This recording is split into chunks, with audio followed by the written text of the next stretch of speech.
Essa apresentação, ela, como eu já disse na introdução, ela não tem por objetivo definir conceitos muito mais amplos, conceitos mais extensos, conceitos mais acadêmicos em torno do ato. Ela tem por objetivo ser mais prática no sentido de perceber duas questões fundamentais. Primeiro, por que o ato cooperativo, sob o ponto de vista legal, é importante para nós?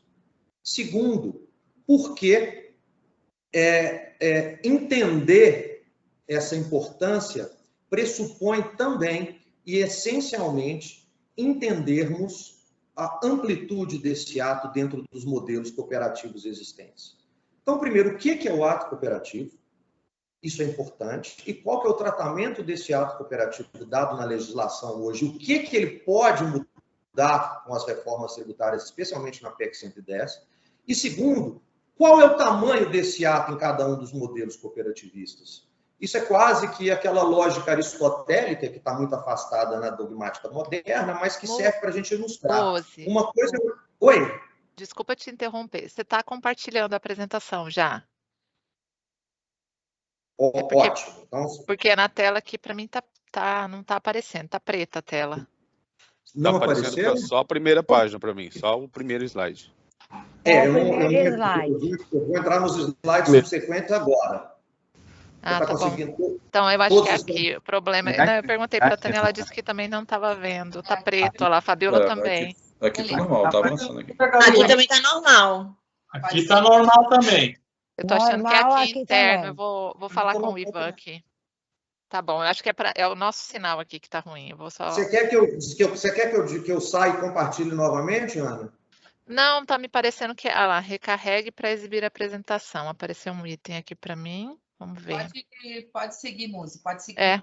Se o pessoal tá vendo, pode continuar. Então, vamos lá.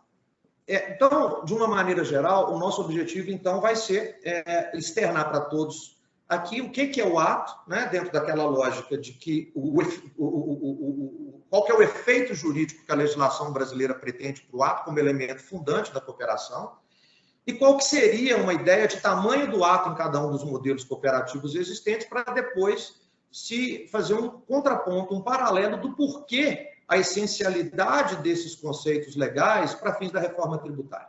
Por que é importante falar de ato cooperativo na reforma tributária?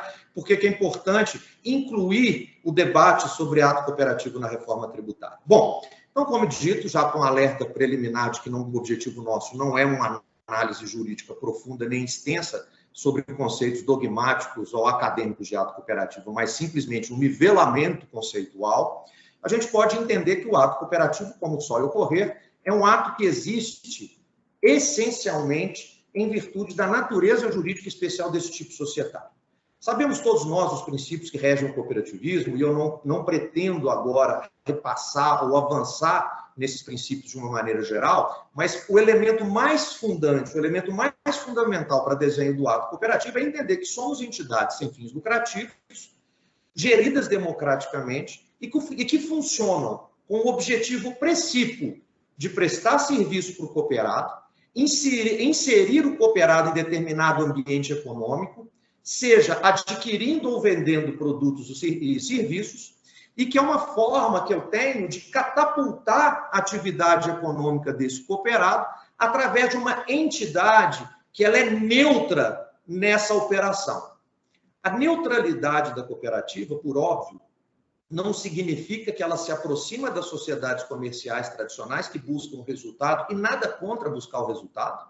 Aqui não é vamos dizer assim, uma briga ou uma guerra ideológica contra a busca do resultado, muito pelo contrário, é simplesmente um modelo que busca incluir um volume de pessoas nesse ambiente cujo resultado é o mote, né? Mas com uma proposta diferente, uma proposta de inclusão econômica, uma proposta de transferência de riqueza, portanto, ela é neutra. Sendo neutra, não significa que ela aproxima das sociedades comerciais que buscam resultado para si, nem tampouco se aproxima das sociedades pias e caritativas, cuja essência é a aversão ao resultado. Em grande verdade, as cooperativas trabalham, se sustentam, laboram pelo custo. Ela busca custear essa atividade de alocar o cooperado em determinado ambiente econômico sem fins lucrativos. Portanto, a regra básica do cooperativismo, do seu ponto de vista jurídico, é que ela é uma entidade que recebe recurso decorrente dessa alocação, repassa recurso para o cooperado e ela é neutra nessa operação. Então, a grande questão é saber essa neutralidade dessa entidade, essa alocação de um cooperado produz qual efeito jurídico, qual efeito tributário na cadeia jurídica da cooperação. Então, esse é o ponto fundamental. Para se entender isso, e aí eu já vou dando um alerta inicial, como eu já havia combinado com a Ana, né, Ana? É uma visão geral, é uma visão mais, assim, niveladora, para deixar espaço para os debates, para deixar espaço para perguntas, para conversas. O formato da reunião de hoje é um formato muito menos de apresentação e muito mais de conversa, para que a gente possa não só trazer um nivelamento sobre esse assunto, como trazer elementos para que cada gestor de uma unidade estadual possa sustentar seu argumento ante a necessidade de defesa desse ato perante quem quer que seja, perante as próprias cooperativas, perante o judiciário, perante o legislativo, enfim, num momento de grande dúvida em relação ao futuro legislativo brasileiro, especialmente na área tributária. Então, ponto de partida, e eu poderia inverter essa apresentação, o ponto de partida seria na Constituição Federal de 1988. Apesar de sabermos nós que o nosso conceito de ato cooperativo prescinde a Constituição Federal. A 5764 de 1971, portanto, muito tempo antes da Constituição de 1988, já desenhou para nós a estrutura fundante no direito positivo brasileiro do ato cooperativo. Estrutura essa, até certo ponto, vamos dizer assim, inovadora nos seus aspectos subjetivo e objetivo, que veio, de uma maneira geral, a partir do conceito latino-americano de ato cooperativo, né? Apesar de sabermos que a ideia geral, sob o ponto de vista jurídico, de ato cooperativo veio de Salinas Puente, né? Um mexicano lá na década de 50, um comercialista que falou que o ato cooperativo era um suposto jurídico, então, se ele é um suposto jurídico, ele era quase que uma hipótese na teoria geral de Pontes de Miranda, né? Era um fato jurídico, né? O mais importante da teoria de Salinas Puente foi entender que existia um ato chamado cooperativo, que era diferente do até então famoso e quase que único ato de comércio praticado pelas sociedades. Então, ele nos alertou que existia um ato diferente do ato de comércio, que era o ato cooperativo, até que a legislação brasileira conceituou esse ato. Esse ato tomou corpo e tomou coro na América Latina, e a América Latina se dividiu entre dois conceitos básicos de ato cooperativo, a teoria pura, encabeçada pelo Brasil, a teoria mista, encabeçada pela Argentina, mas isso é um outro debate, porque isso também produz efeitos tributários bastante próprios, bastante particulares.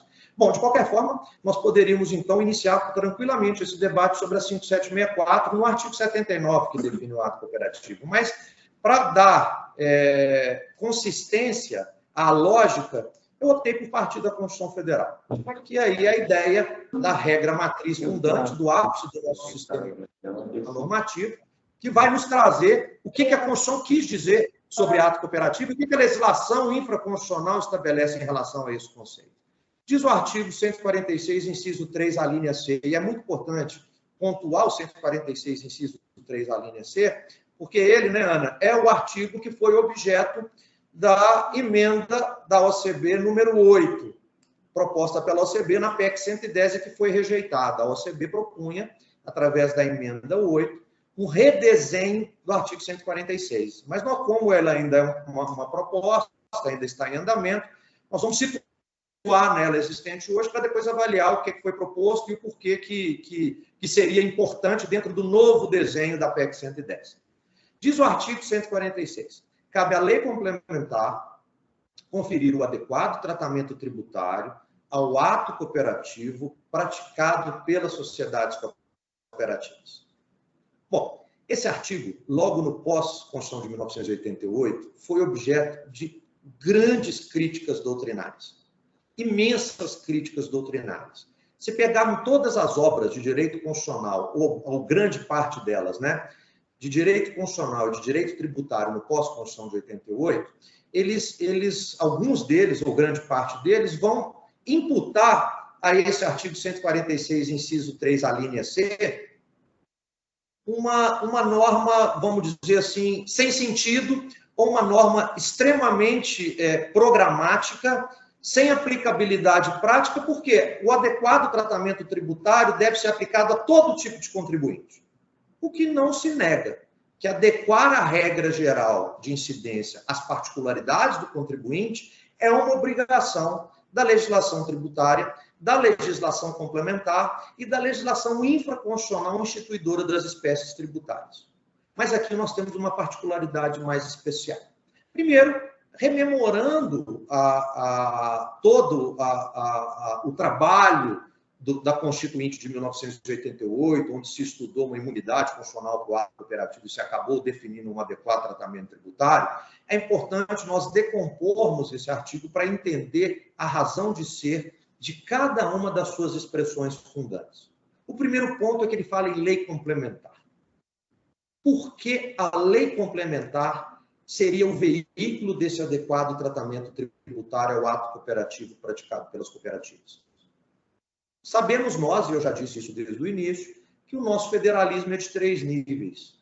Então, eu tenho União, Estados e municípios com suas competências específicas, autônomas, dentro daquela definição ou delimitação das competências previstas no texto constitucional. O texto constitucional não cria nenhum tributo. O texto constitucional diz: essa espécie tributária pode ser instituída por A, essa outra por B e essa outra por C. E delega a instituição dessas espécies tributárias para cada um dos entes federados. Então, ela fala que a União pode instituir imposto sobre a renda, os estados podem instituir imposto sobre circulação de mercadorias e serviços desenhados na própria Constituição, e os municípios podem instituir imposto sobre serviços de qualquer natureza, por exemplo.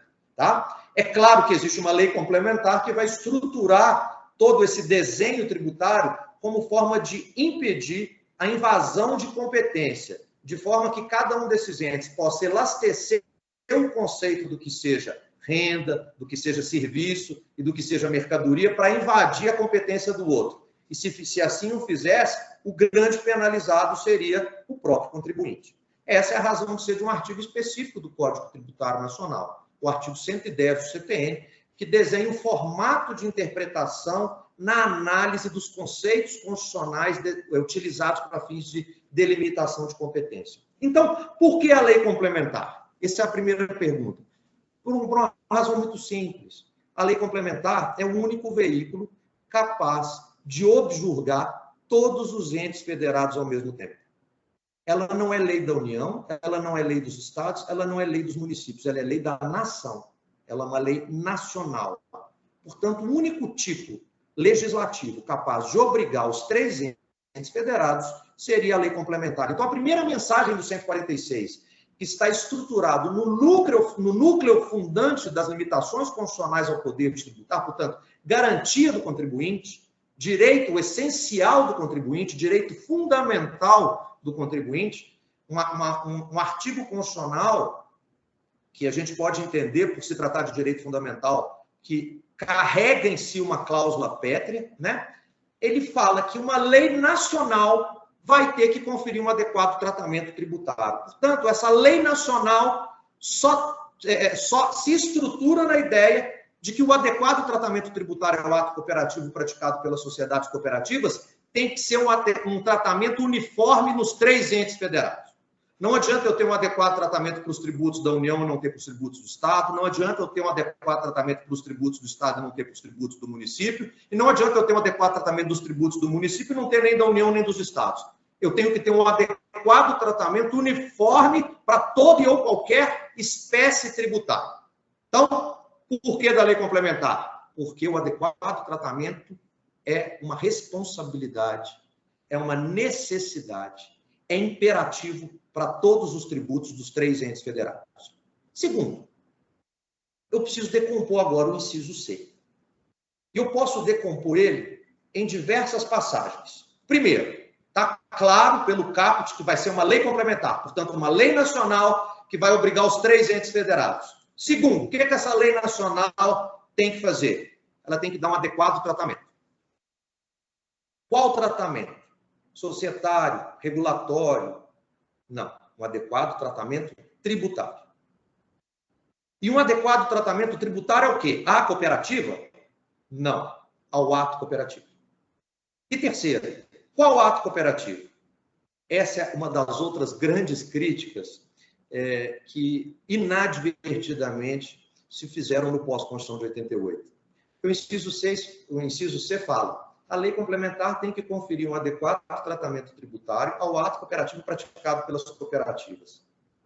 Aos incautos, viria automaticamente a primeira grande pergunta. Espera lá, você está falando que eu tenho que dar adequado tratamento tributário ao ato cooperativo praticado pela cooperativa, mas existe algum ato cooperativo que não seja praticado por cooperativa? A questão aqui não é essa. A questão aqui é entender o ato cooperativo sobre o prisma do seu agente.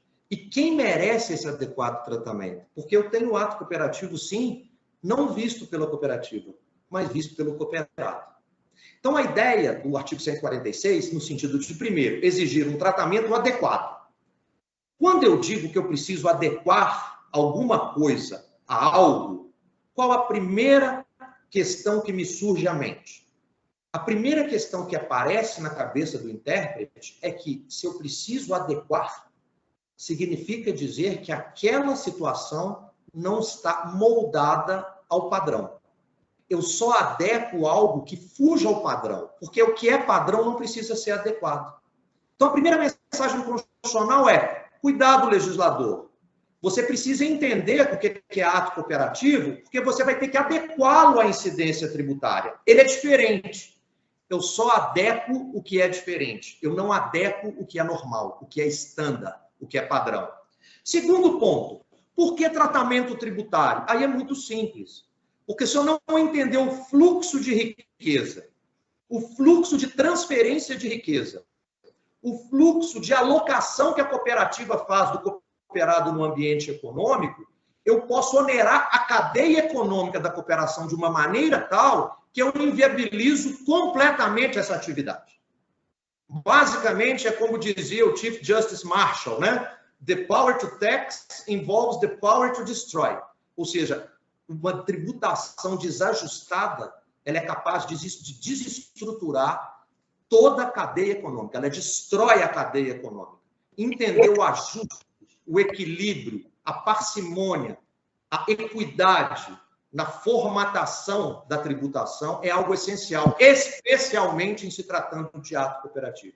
Então, vamos lá. Lei complementar. Para adequar algo, se está adequando é porque é diferente, e essa adequação é tributária. Ou seja, existe uma diferença fiscal no fluxo de riqueza dentro do cooperativismo que precisa ser adequado. Aí vem as duas últimas passagens da mensagem constitucional. Essa adequação, hoje, desde 1988, na sua redação originária, é à cooperativa ou ao ato por ela praticado? O texto constitucional fala que é ao ato. Portanto, eu não preciso adequar hoje a tributação da cooperativa. Eu preciso adequar a tributação do ato. E qual ato? Porque eu tenho um ato visto sobre o viés da cooperativa e tenho o ato visto sobre o viés do cooperado. O ato cooperativo, sob seu aspecto subjetivo, é uma realidade praticada entre dois sujeitos, cooperativo e cooperado. Eu tenho o ato visto pela cooperativa e eu tenho o ato visto pelo cooperado. Quando a Constituição manda eu adequar a incidência tributária ao ato cooperativo, eu estou falando a esse ato, é o ato praticado pela cooperativa. Eu não estou falando ao ato praticado pelo cooperado. Porque se o cooperado revelar signo presuntivo de riqueza, ou se o cooperado revelar alguma hipótese de incidência de tributos específicos, ele vai pagar o tributo. Porque a cooperativa funciona exatamente como um elemento de catapulta, de alocação desse cooperado em determinado ambiente econômico sem fins lucrativos. Então, em grande resumo, o que a Constituição mandou? Legislador, ao estabelecer regras tributárias, preste atenção num modelo cooperativo que pratica um ato que é chamado ato cooperativo e ajuste a tributação desse ato cooperativo às particularidades desse modelo. Ponto. Ela não estabeleceu hipótese de isenção, hipótese de imunidade, nem nada que o valha. Esse é o ponto fundamental para se entender o artigo 146. Tá? E aí, qual que é o fluxo do artigo 146 dentro da ideia da Lei Geral Cooperativista 5764 de 1971. Bom, antes disso, é importante dizer que a própria Constituição Federal, primeiro fala do ato cooperativo no artigo 146 como direito e garantia fundamental, e depois ela vai falar do cooperativismo lá na frente no 174, parágrafo 2º. São dois artigos que precisamos entender com bastante diferença. O 146 é uma regra de bloqueio, é uma regra impositiva de não fazer. Estado, não invada isso. Estado, entenda o ato cooperativo antes de estabelecer incidências tributárias, senão você coloca em risco esse modelo. Estado, compreenda a amplitude do ato e dê a ele um tratamento adequado. Tá? Segundo, no 174, eu estou no núcleo do direito econômico constitucional. Como a economia constitucional, como que a Constituição Federal pensou a economia nacional sob o ponto de vista jurídico. E o 174 é muito importante para nós sob o outro viés. É um artigo sobejamente, rotundamente desprezado pela legislação brasileira, né? E sabemos nós, né, Tânia, especialmente para cooperativas de consumo, né? As cooperativas de consumo sofrem absurdamente, não só com o tratamento tributário inadequado, como um desprezo ao papel delas como agente regulador de mercado, né? O que o 174 quis dizer é o seguinte: como agente normativo e regulador da atividade econômica, o Estado exercerá, na forma da lei, as funções de fiscalização, incentivo e planejamento, sendo esse determinante para o setor público e indicativo para o setor privado. E o seu parágrafo 2º é claro. A lei apoiará e estimulará o cooperativismo e outras formas de associativismo. Qual que é o contexto desses dois artigos? Isso é muito importante. O 146, como eu já disse, é uma regra de bloqueio, uma regra para o Estado não fazer. O Estado não invada o patrimônio das cooperativas sem entender como elas funcionam, sem entender o fluxo de riqueza e sem entender o que é ato. Não faça. O 174 é o contrário. Estado, não só respeite elas com base no 146, como crie políticas positivas. Haja no sentido de beneficiá-las. Haja no sentido de incluí-las, porque elas são essenciais para o modelo econômico criado, previsto e desenhado pela Constituição Federal de 1988. Elas são quase que, eu brinco muito, Tânia, como um mundo de Matrix das sociedades comerciais. Elas funcionam como agente regulador do mercado através da iniciativa privada e associativista. Então, a ordem do 174 não é respeitar. O respeito está no 146. A ordem do 174 são políticas positivas. Lá é não fazer, aqui é fazer. Como eu falo de políticas positivas? Regras específicas de linhas de crédito, regras específicas de financiamento, regras específicas na contratação das cooperativas pelo setor público, regras regulatórias específicas que incentivem e estruturem esse modelo de inclusão social, enfim, tudo aquilo, ou quase tudo aquilo que não existe. Então, se hoje nós estamos discutindo com o fisco, com o Estado brasileiro, para respeitar o cooperativismo em relação à parte tributária, penso eu que já tinha chegado a hora, sob o ponto de vista de uma evolução normativa, de a gente não só ter o respeito às regras de incidência tributária, como também já ter partido para um modelo de usar o cooperativismo como incentivador e equilibrador desse modelo econômico, né? Pois bem, eu quero dizer isso porque muito se diz que o 174 é um complemento do 146, quando eu acho que não é um complemento. Ele trabalha em planos e em dimensões diferentes, não que o 174 seja de menor importância. A importância dele é fundamental, porque exige do Estado políticas públicas positivas, ao contrário do 146, que é uma regra negativa e de bloqueio, para fazer valer o espírito cooperativista na oxigenação da ordem econômica. Bom, então quais são as impressões comuns sobre o ato cooperativo? O que se diz sobre o ato cooperativo? Né? Toda vez que vai se discutir ato cooperativo, onde quer que seja, em foros acadêmicos, em foros nos processos judiciais ou nos diálogos com as instituições, olha, então você quer um benefício ao ato cooperativo? Não quero benefício ao ato cooperativo. Bom, você quer, então, o ato cooperativo é um favor fiscal? Não, o ato cooperativo não é um favor fiscal. Então, você quer isenção tributária sobre o ato cooperativo? Não, não quero isenção tributária sobre o ato cooperativo. Então, o que você quer? O que é o ato cooperativo? Não, o ato cooperativo é um direito. É um direito que precisa ser compreendido e aplicado, não mais e não menos da sua extensão. Não maior e não menor do que a sua amplitude. Bom, e para entender isso, eu vou me arvorar aqui rapidamente a passar para os senhores e para as senhoras nas regras gerais tributárias, onde a gente não precisa pagar tributo, para entender onde o ato cooperativo se situa. A primeira das regras que eu não preciso pagar tributo é quando eu tenho uma imunidade constitucional. O que é uma imunidade constitucional? Quando a própria Constituição, quando desenhou as competências tributárias e falou, União, você pode instituir imposto sobre a renda. Tá? A lei complementar veio e desenhou a repartição da competência, uma lei ordinária da União veio e criou o imposto sobre a renda e proventos de qualquer natureza. Quando desenhou essa competência, a própria União disse que em determinadas situações, quem recebeu a competência para tributar a renda não vai poder exercer essa competência. Por exemplo, eu não vou tributar a renda de partidos políticos, eu não vou tributar a renda de templos de qualquer culto. Ou seja, essa competência foi delegada de forma parcial. Algo ficou dentro da própria Constituição para preservar um valor constitucional. Então, toda regra de imunidade traz no seu bojo, no seu âmago, um valor constitucional que precisa ser preservado. Ou seja, a Constituição não autorizou tributar aqui. Tá? Então, é uma não competência. A isenção, por outro lado, é quando, delegada a competência, o ente que recebe essa competência opta, em determinadas situações, por não exercê-la, por uma questão de política tributária.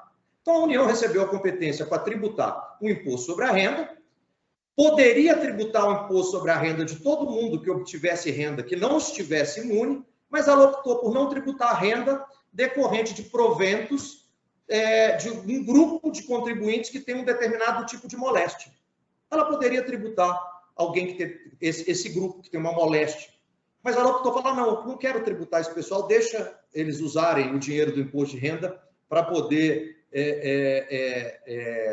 vamos dizer assim, custear o seu tratamento, para ter um equilíbrio financeiro melhor. Ela optou por não exercer. Ela deu esse, entre aspas, favor fiscal. Tá? E, por fim, eu tenho uma não incidência no sentido estrito. O que é a não incidência no sentido estrito? É a ausência de enquadramento do fato ou ato na norma geral de incidência tributária. Eu não pago o tributo por quê? Eu não pago o tributo porque o fato que eu pratiquei não é fato gerador de tributo. Esse fato não representa signo presuntivo de riqueza. Portanto, o exemplo mais claro que eu dou é o seguinte. Imaginemos que eu tenho passo na minha casa, vejo um móvel velho. Geralmente, na minha casa, todos os móveis velhos têm um destino específico. Eles vão todos para a fazenda, né? Então, eu chego, pego o carro no final de semana, pego aquele móvel velho, coloco dentro do carro e vou para a minha fazenda. Chego no posto fiscal, o fiscal me para e fala assim, gostaria da nota fiscal de ICMS desse móvel. Eu falei, senhor, eu não tenho nota fiscal, esse móvel é meu. Eu não estou vendendo esse móvel não é um produto posto à venda, portanto, ele não é uma mercadoria. Eu não tenho relação de compra e venda, porque eu e mim somos a mesma pessoa, eu não vendo para mim mesmo, portanto, eu não tenho que pagar ICMS nessa operação. Eu não tenho que pagar ICMS não é porque o Estado falou que quando eu levo um móvel velho para a fazenda eu não tenho que pagar ICMS. Eu não tenho que pagar ICMS porque eu não estou vendendo e aquele móvel não é uma mercadoria. Eu simplesmente estou sendo transportado de não é nem estabelecimento, está sendo transportado da minha casa para a minha fazenda. Então, a norma não se aplica àquela operação. Esse é o ponto fundamental para entendermos aqui, especificamente, o ato cooperativo.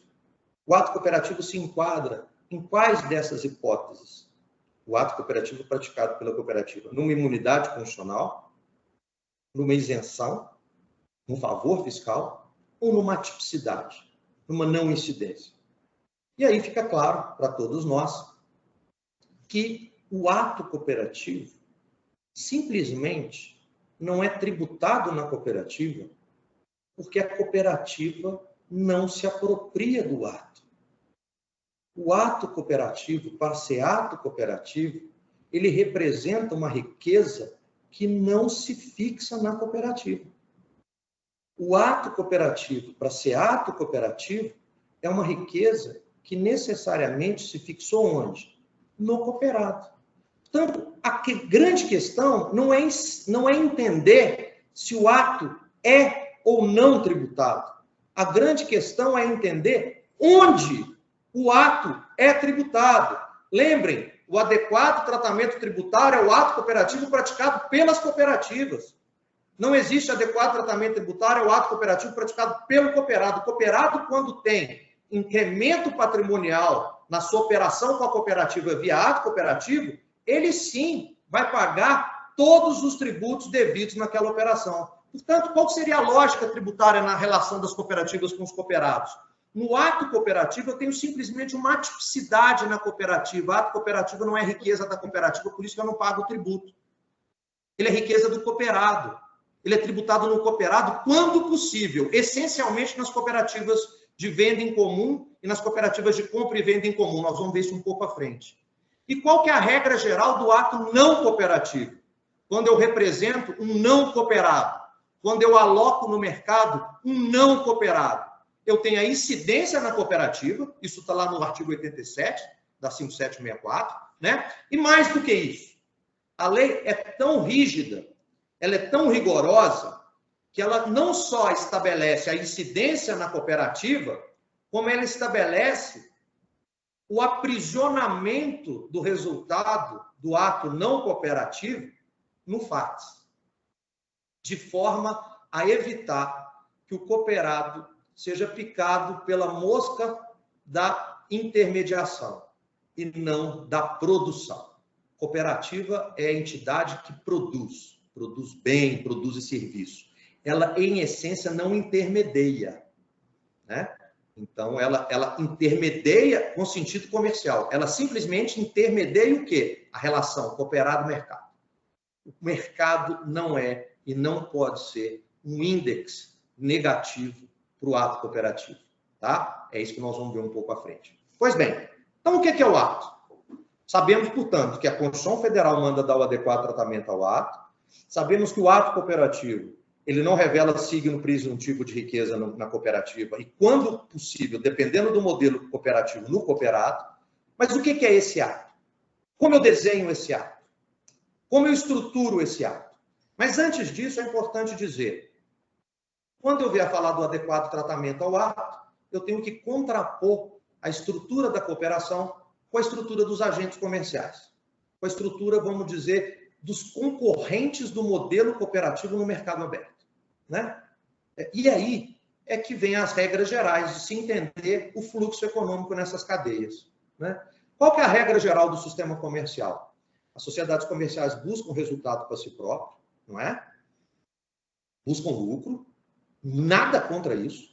Um modelo perfeitamente válido, estruturante, que desenvolve a economia e a sociedade, mas é diferente do modelo da cooperação, né? Então, as sociedades comerciais buscam lucro para ela, tributam toda a sua operação na pessoa jurídica, pega esse lucro em regra e distribui para o seu associado com isenção de imposto de renda nessa distribuição. Estou falando hoje, né? Porque ainda tem um projeto de lei aí, o 2337, que quer tributar a distribuição de lucros e dividendos. Mas, enfim, a regra hoje é, eu tributo tudo nas sociedades comerciais, eu tributo tudo na pessoa jurídica e isento a distribuição na pessoa física. Vamos imaginar, só para fins de reflexão, que é uma sociedade de prestação de serviço, tá? Que a cadeia e sujeito ao lucro presumido, portanto, só para fins de fazermos um exercício muito rasteiro, essencialmente rasteiro. Então, eu tenho uma sociedade de prestação de serviços que faturou 100, pagou lucro presumido, aí vamos arredondar, imposto de renda, contribuição social sobre o lucro, PIS, COFINS, ISS, 15%, só para fins de arredondamento. Pagou 15%, tá? Sobrou 85%. Vamos imaginar, só para fim de raciocínio também, que ela não tem despesa administrativa, o lucro dela é de 85. Pegou esses 85 e distribuiu o lucro para os seus cooperados, para os seus não cooperados, né? Para os seus sócios ou associados, isenta de distribuição. Então, qual foi a carga tributária na cadeia econômica dessa sociedade que faturou 100, entre sociedade e associados? 15%. Eu vou para o modelo cooperativo agora. Essa cooperativa atua no mesmo ramo econômico dessa sociedade comercial. Essa sociedade cooperativa recebeu, e vamos imaginar que ela só pratica ato cooperativo, tá? Só para fins de raciocínio. Ela recebeu os mesmos 100. E pegou esses 100, reteve o seu custo administrativo e repassou 95. Portanto, qual foi a percentual de ato cooperativo que ela praticou? Ela repassou isso tudo para o seu cooperado. Portanto, o ato cooperativo que ela praticou foi 100% do repasse. Então, 100% do ingresso é ato cooperativo. Tá? Então, 100 são ato cooperativo. Um adequado tratamento tributário a esse modelo implicaria em dizer que ela pagaria quanto na cooperativa sobre esses 100? Nada. O dinheiro não é dela, ela simplesmente recebeu e repassou. Esses 95, ela repassou para o seu corpo associativo. E no repasse, ela fez as retenções devidas para esse corpo associativo, que são os contribuintes. Vamos imaginar aqui também, só para fins de raciocínio, não vamos colocar o ISS nessa operação do cooperado aqui, não. Mas vamos colocar um imposto de renda de 27,5. 27,5 de 95, vamos também não fazer muita conta, não, vamos falar que é 25. Notem bem, na primeira operação, a sociedade comercial pagou na cadeia econômica, empresa, sócio, 15. Na segunda operação, respeitando o adequado tratamento tributário, ela pagou 0 na cooperativa e 25 na pessoa física do cooperado. Tem 15 aqui e 25 aqui, respeitando o adequado tratamento tributário. Portanto, adequado tratamento tributário é favor fiscal? Adequado tratamento tributário é pagar menos tributo? Agora, imagine os senhores e as senhoras, se nessa mesma hipótese, a cooperativa tivesse que pagar 15 aqui, enquanto cooperativa, e o cooperado continuar a pagar 27,5 no que ele recebe aqui. Aí sim, eu ouso afirmar que o modelo cooperativo estaria extinto no país. Estaria acabado no país. É muito importante que essa percepção, mesmo que, vamos dizer assim, perfunctória, estava no voto do primeiro processo que ascendeu ao Supremo Tribunal Federal, que era do sistema Unimed, e que o ministro Lewandowski, ao final do julgamento, externou que o propósito da corte não era extinguir o cooperativismo, muito pelo contrário, o adequado tratamento é uma premissa constitucional que precisa ser respeitada. E aí vinculou essa situação, a resolução dessa situação em outro processo, que está sob relatoria do ministro Barroso.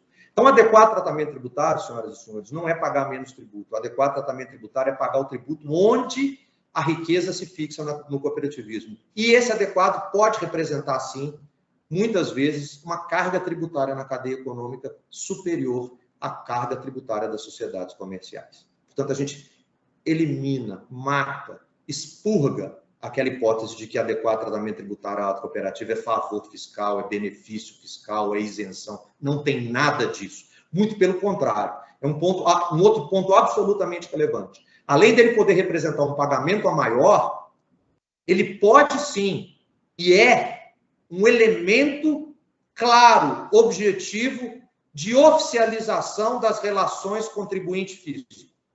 Porque qualquer operação praticada por um cooperado via cooperativa não será uma operação da informalidade. Não será uma operação que existirá ao largo das operações formais e oficiais. Tudo que passar por uma cooperativa será devidamente declarado e retido para o fisco. Então, a cooperativa funciona também como um agente arrecadador importante para o fisco, né? Coisa que o fisco ainda não percebeu e que o Estado brasileiro ainda não percebeu. Um agente arrecadador importante nas próprias retenções que faz. Retenções essas ou incidências essas que muitas vezes sequer existiriam se a relação fosse direto com essa pessoa física, com o mercado informal, vamos dizer assim, tá? Bom, então o que é o ato cooperativo? E aí é o ponto fundamental da gente entender o porquê do adequado tratamento tributário. O ato cooperativo está lá no artigo 79, e denominam-se atos cooperativos os praticados entre as cooperativas e seus associados, entre estes e aquelas, e pelas cooperativas entre si, quando associadas. Essa é a primeira parte do ato cooperativo. É o aspecto subjetivo do ato cooperativo. Ou seja, quais são os sujeitos que praticam o ato cooperativo. Tá? E aqui um ponto fundamental, essencial para se entender o caput, a premissa do artigo 79. Nós, intérpretes do direito, temos como premissa básica, desde os bancos de escola, a ideia de que não existem palavras desnecessárias na lei. Sabemos nós que as leis são feitas, muitas vezes, por não técnicos do direito e que exigem do intérprete, vamos dizer assim, um esforço hermenêutico, um esforço interpretativo, né? E aí partimos da premissa que não existe palavras desnecessárias na lei, houve uma intenção do legislador em redigir daquela forma. Então, o intérprete precisa entender qual que é a amplitude daquela previsão legal. E aqui, para nós, fica claro. E é importante entender isso. O 79 fala que existe uma relação entre cooperativa e seus associados. E depois ele vem e fala entre esses e aquelas. O que é isso? Por que ele fala entre esses e aquelas, se bastaria, em tese, falar que o ato cooperativo é praticado entre a cooperativa e os associados? Tem sentido ele inverter? O ato cooperativo é praticado entre cooperativas e associados e entre associados e cooperativas. Essa é a grande questão. Tem sim sentido inverter. Tem sim todo sentido essa inversão. Porque eu tenho um modelo cooperativo em que o ato é feito entre cooperativa e o associado, esse é o fluxo do ato, e eu tenho um modelo cooperativo em que o ato cooperativo é feito entre o associado e o cooperativo, o fluxo do ato é inverso. Se eu não entender essa ambiguidade, não é uma ambiguidade, essa característica do ato cooperativo em cada micromodelo cooperativo, eu vou travar na hora de entender a amplitude do ato naquele modelo. E vou entender que aquele modelo eventualmente não pratique ato, e que é um imenso contrassenso, e que é uma imensa antijuridicidade em face do próprio artigo 5º da 5764, que nos fala que pode existir cooperativa em qualquer ambiente econômico, onde exista uma atividade econômica, como corolário, pode existir uma atividade cooperativa que lhe complemente, que lhe estruture, que lhe equilibre, conforme exige o próprio artigo 174 da Constituição Federal. Isso está previsto no artigo 5º da 5764. Então, na verdade, existe toda assim, uma lógica para entender que o ato cooperativo ele é diferente a depender do modelo de cooperativa que eu esteja falando. E é isso que precisamos entender. E eu tenho, por fim, um terceiro ato, que aí é dentro da intercooperação, como um princípio internacional do cooperativismo, que é aquele ato praticado pelas cooperativas entre si quando associadas, ou seja, envolve duas cooperativas associadas para a prática para a consecução de um objeto. E aqui entra um ponto também fundamental. A parte de cima do preceito nos dá o aspecto subjetivo, quem são as pessoas que praticam o ato, e a parte de baixo do preceito nos dá o aspecto objetivo do ato, ou seja, tudo aquilo que for praticado por aqueles sujeitos previstos ali acima tem que estar dentro do objeto da cooperativa, porque mesmo que aqueles sujeitos possam praticar um determinado ato e esse ato estiver fora do seu objeto, esse ato não será considerado ato cooperativo. Tá? Então, a gente tem na 5764 a necessidade de aferir o aspecto subjetivo, os sujeitos que praticam o ato, do aspecto objetivo. Esse ato tem que estar dentro do objeto estatutário da sociedade cooperativa. E qual que é o conceito de ato não cooperativo?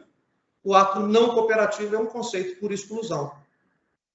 Tudo que não estiver na estrutura do caput do 79, não sendo ato cooperativo, será considerado ato não cooperativo. Tá? Então, o ato não cooperativo é a exclusão. São todos aqueles atos que não se enquadram na estrutura do artigo 79.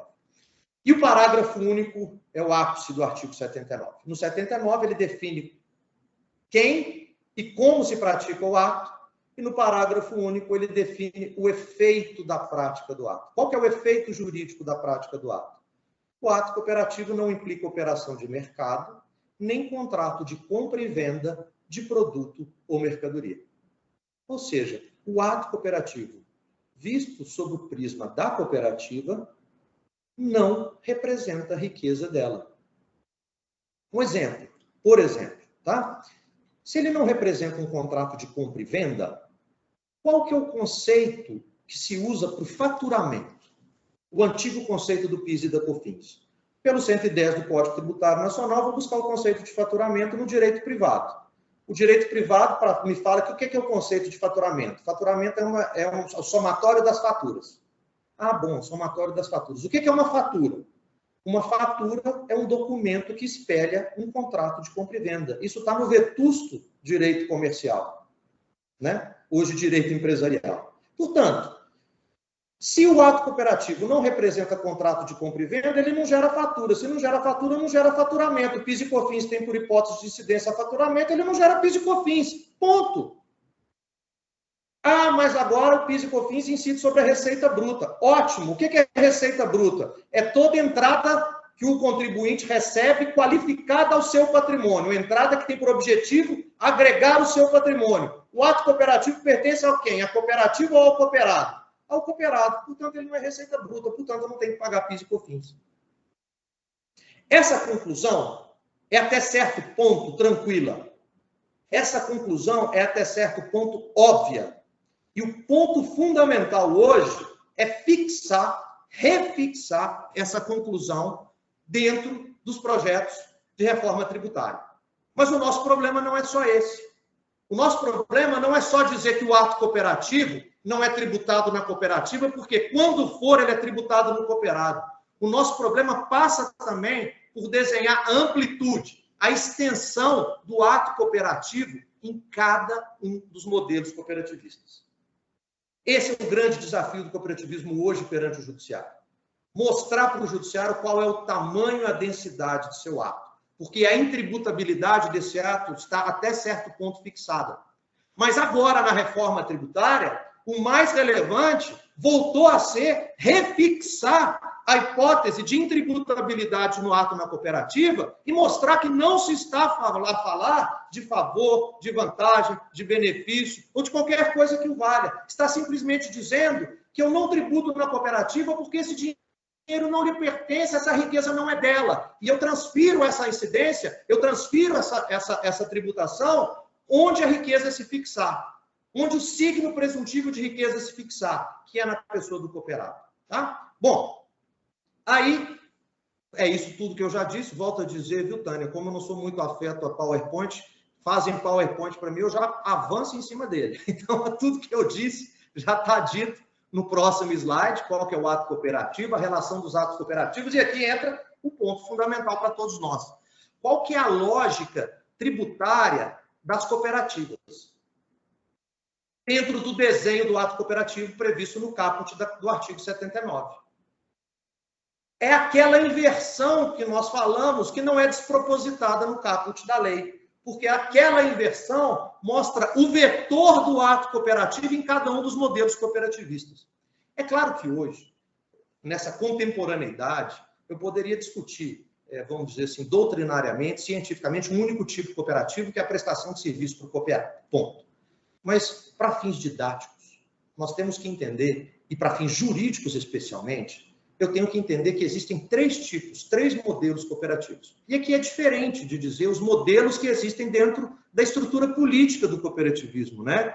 O cooperativismo se estrutura em tipos cooperativos para fins de representação política, tem toda a sua lógica, tem todo o seu papel, porque tem características próprias, que atuam em ambientes próprios, com interlocutores próprios. Isso é uma coisa muito peculiar. Agora, para fins jurídicos, para fins de desenhar ato cooperativo, afastando essa contemporaneidade da cooperativa única como prestadora de serviço, que justificaria muita coisa, o artigo 79 trabalhou com 3 modelos básicos. O primeiro seriam as cooperativas de compra em comum. O que seriam as cooperativas de compra em comum? União de pessoas para, através da força do grupo, adquirirem produtos ou serviços no mercado em melhores condições de preço, prazo e forma de pagamento. Então, note bem, as cooperativas de compra em comum existem para que esse grupo vá ao mercado adquirir algo e trazer para ele de volta. Qual que é o segundo grupo?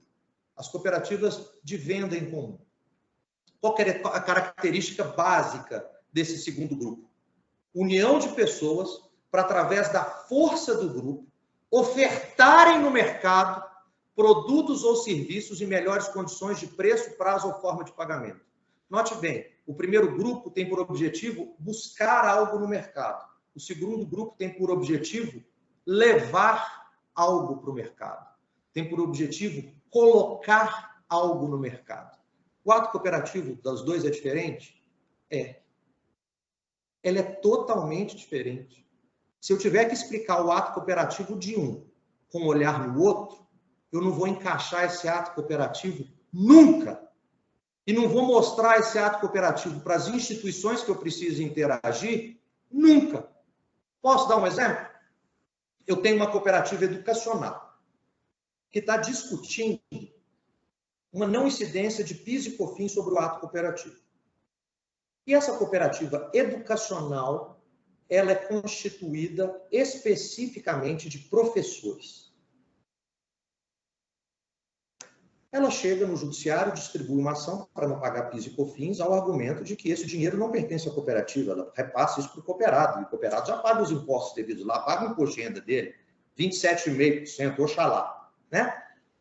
Chega perante o juiz, fala, excelência, eu estou aqui, eu sou uma cooperativa educacional, estou discutindo a não incidência sobre o ato cooperativo e entendo que eu não tenho que pagar PIS e COFINS sobre esse ato. Aí chega o juiz e pergunta, tá, qual é o seu ato? Note bem, a premissa maior de não pagar tributo sobre o ato, ela está certo ponto tranquila. A premissa menor agora é explicar qual que é o ato, né? É o enigma do oráculo de Delfos. Decifra-te ou devora-te. Né? Aí essa cooperativa chega para o juiz e fala, excelência, meu ato cooperativo é o seguinte, eu ofereço, eu vendo o serviço dos professores. O mercado me paga e eu repasso esse dinheiro para os professores. Portanto, o meu ato cooperativo é o repasse que eu faço para os professores. Ah, o juiz, entendi. Então, o seu ato cooperativo é o repasse. Ótimo, está entendido. Muito obrigado, eu vou analisar seu pedido e acompanhe a publicação. Passa um dia, vem uma outra cooperativa despachar com o mesmo juiz. E diz para o juiz, excelência, eu sou uma cooperativa educacional e estou discutindo a não incidência sobre o ato cooperativo. Aí o juiz, eu sei, teve uma cooperativa educacional aqui 2 dias atrás também, e me explicou esse ato. O seu ato é o repasse de honorários, né? Eu falei, não, não. Eu sou uma cooperativa de alunos. O meu ato cooperativo, nós nos juntamos para contratar professores. Então, o meu ato cooperativo é o recurso que entra na cooperativa e não repasse, porque os cooperados são os pais dos alunos. Mas, pera lá, me disseram 2 dias atrás que o ato estava no repasse. Você agora está me dizendo que o ato está no ingresso? Note bem, por isso que é importante esse conceito muito bem desenhado, porque senão nós confundimos o judiciário. No primeiro caso, eu tenho uma cooperativa de professores, ela é uma cooperativa de quê? De venda em comum de serviço, apesar de ser educacional. No segundo caso, na cooperativa de alunos, apesar de ser educacional, eu tenho uma cooperativa de compra de serviço, de compra em comum. Na compra em comum, o ato está no ingresso. Na venda em comum, o ato está no repasse. É essa a explicação que o judiciário precisa. E aí eu tenho as cooperativas de compra e venda em comum, que no exemplo clássico é o crédito, que eu tenho numa mesma relação cooperativa, o cooperado comprador de dinheiro da cooperativa, ou seja, tomando um empréstimo, e o cooperado vendedor de dinheiro para a cooperativa, ou seja, com uma aplicação. Ele tem um certificado de depósito cooperativo lá e tem um financiamento de um veículo lá dentro. Ele compra e vende dinheiro para a cooperativa diuturnamente. Bom, aqui está um pouco, então, o fluxo do ato cooperativo dentro dos modelos, para a gente desenhar um pouco daquilo que eu já disse, que está no caput do artigo 79.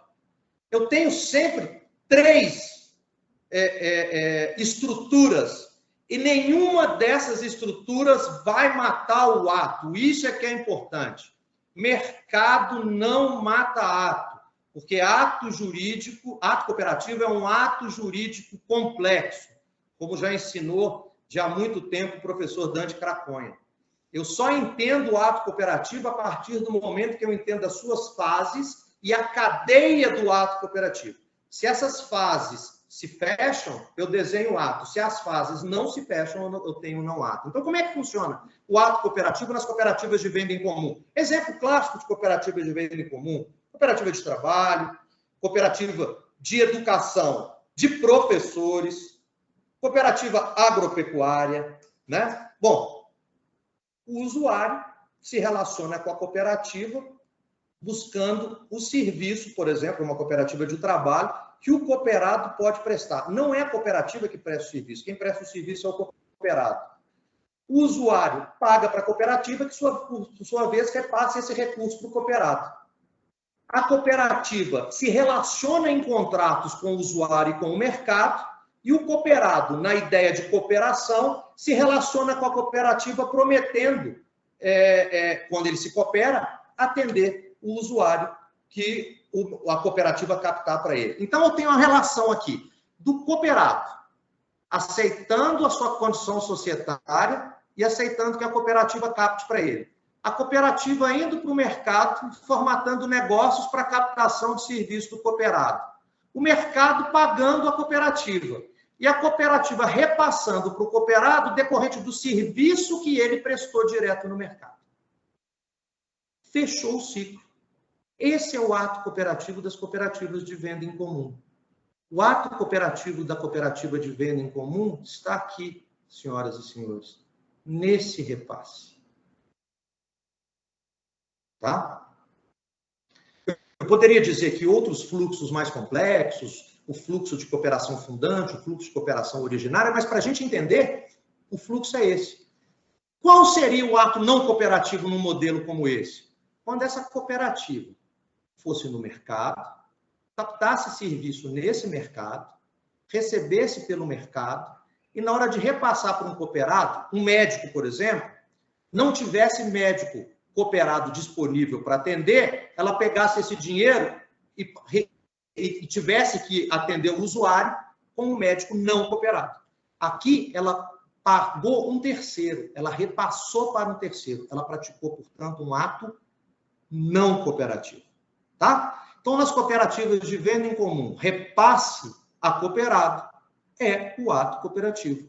Voltem lá no caput do artigo 79. Operações entre cooperativa e cooperado. Olha o desenho do dinheiro, está saindo de um e entrando em outro. Operações entre cooperativa e cooperado. Tá? Qual que, por sua vez, é o ato cooperativo nas cooperativas de venda em comum? Nas cooperativas de venda em comum, eu tenho de novo os 3 elementos fundantes. E volto a dizer, o mercado não é um índice. O mercado só existe ato cooperativo, só existe cooperativa se eu tiver inclusão ou participação do mercado e participação da cooperativa nesse ambiente de mercado. Tá?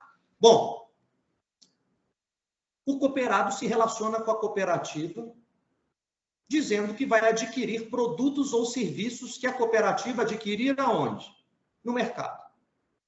A cooperativa compra esse serviço no mercado e o cooperado promete comprar. O cooperado manda o dinheiro para a cooperativa compra e ele recebe.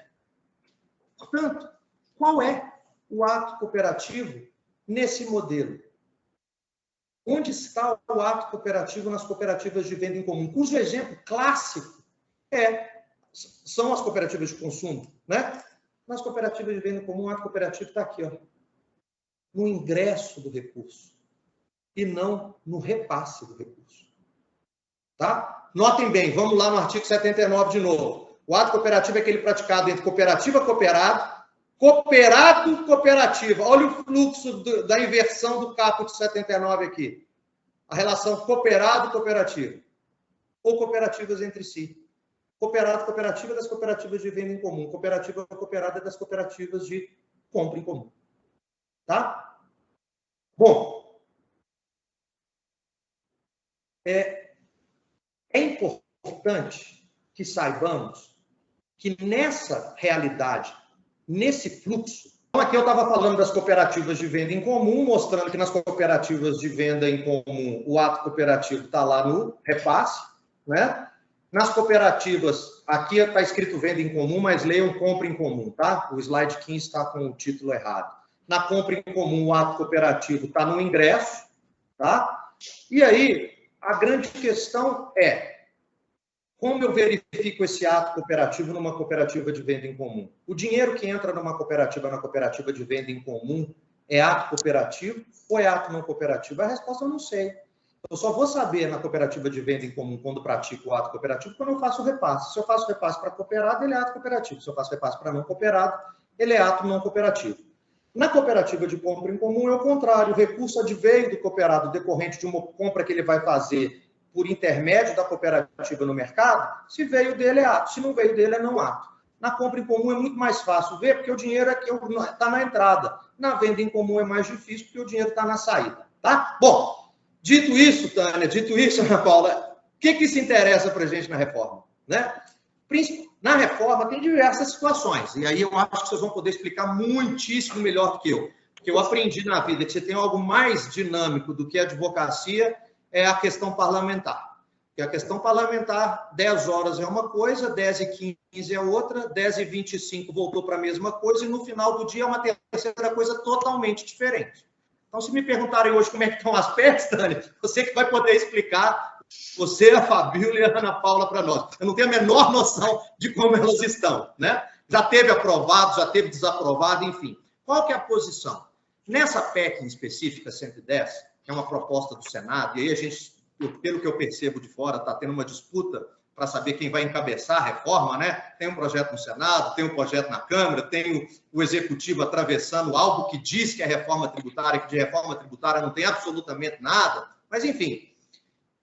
A emenda da OCB era a emenda número 8, que propunha uma alteração no artigo 146, naquele artigo fundante que nós dissemos lá atrás. E aí, nessa proposta, a OCB estruturou um adequado tratamento tributário, não mais ao ato, mas sim à sociedade. Por quê? Porque aqui nós temos um problema importante, uma reflexão importante. Toda a estrutura de análise de incidência ou não incidência tributária sobre o ato cooperativo até hoje se deu nos tributos diretos. E a emenda 110 criaria um tributo indireto, o IVA dual, né? Que seria a CBS, a Contribuição sobre Bens e Serviços de Competência da União, e o IBS, que seria um Imposto sobre Bens e Serviços de Competência dos Estados e dos municípios. Com aquela ideia de aproveitamento do crédito nas cadeias, alíquotas definidas especificamente em face de cada ente, enfim. E aí, como é que eu fico com a não cumulatividade, a não incidência sobre o ato cooperativo nessa estrutura do IBS e o efeito dessa não incidência na cadeia econômica da cooperação? Eu passo a ter dois problemas. O primeiro problema é, fica reconhecida a minha não incidência, a minha neutralidade nessa cadeia?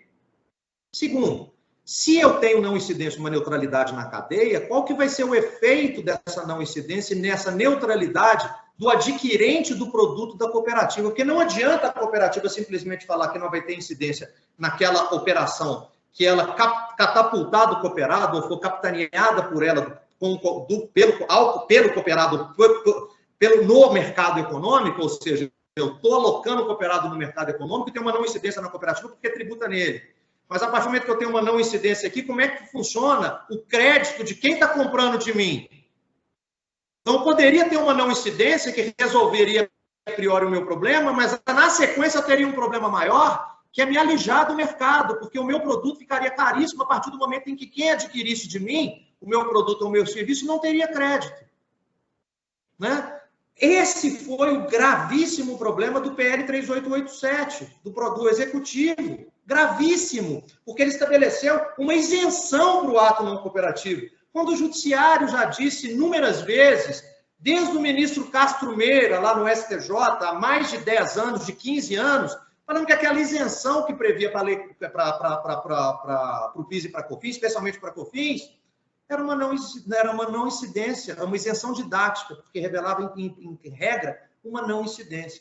Mas a doutrina dessa não incidência nos tributos indiretos, como está se propondo a contribuição sobre bens e serviços ou o imposto sobre bens e serviços, na tônica da cooperação, ainda é muito rasteira.